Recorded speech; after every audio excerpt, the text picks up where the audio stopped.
એક તવાયફના છોકરાની વાત છે. બહુ જૂના જમાનાની વર્ષો જૂની વાત છે આ. એક તવાયફ એના છોકરાને એક સારી સ્કૂલમાં ભણાવતી હોય છે. તવાયફ એ જમાનાની અંદર એટલે ઘૃણાનું કામ, લોકો એના પર ઘૃણા કરે, એની ઇજ્જત ના કરે. એના છોકરાને એ ભણાવતી હોય છે, સારી સ્કૂલની અંદર સારી જગ્યાએ ભણાવતી હોય છે.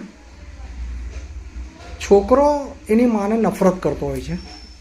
માં કેવી રીતે ભણાવે છે એને નથી ખબર, બસ છોકરો એની માને નફરત કરતો હોય છે.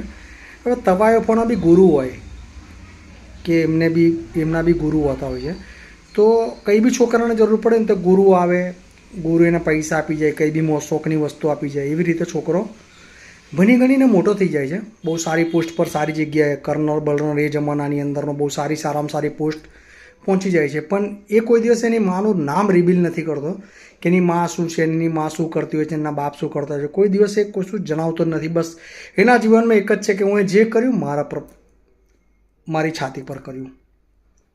સમય જતાં એની માં બીમાર થાય છે, એની માને મળવા નહીં જતો, માં મરી જાય છે, માને અગ્નિદાહ કરવા નહીં જતો, પતી જાય છે. એક સમય આવે છે અને એ ટાઈમ પૂરો થઈ જાય છે.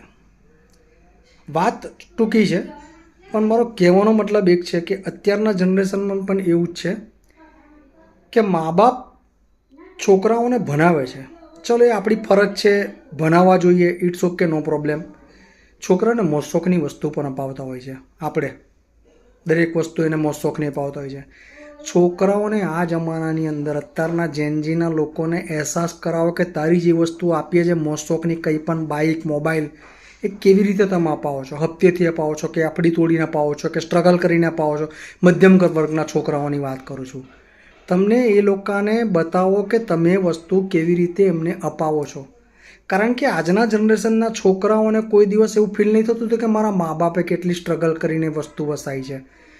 જરીક ગરીબ કે જરીક મધ્યમ વર્ગથી નીચેના જાય છે ને એ છોકરાઓ એમના સારા ગ્રુપ જોડે ફરતા હોય છે ને, ત્યારે એમના મા બાપ માટે એમને હંમેશા એક ઘૃણા જ ઉત્પન્ન થતી હોય છે કે મારા મા બાપે મારા માટે જીવનમાં કશું કર્યું જ નથી. મારા મા બાપ કરતાં પહેલાંના મા બાપ કેટલા સારા.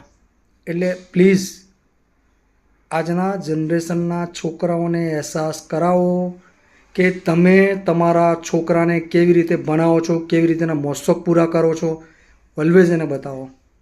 વિડીયો શોર્ટ હતી, વાર્તા ટૂંકી હતી. મારો વિડીયો ગમ્યો તો લાઇક, શેર, સબસ્ક્રાઈબ કરજો. ચાલો કાલે મળીએ. જય શ્રી કૃષ્ણ.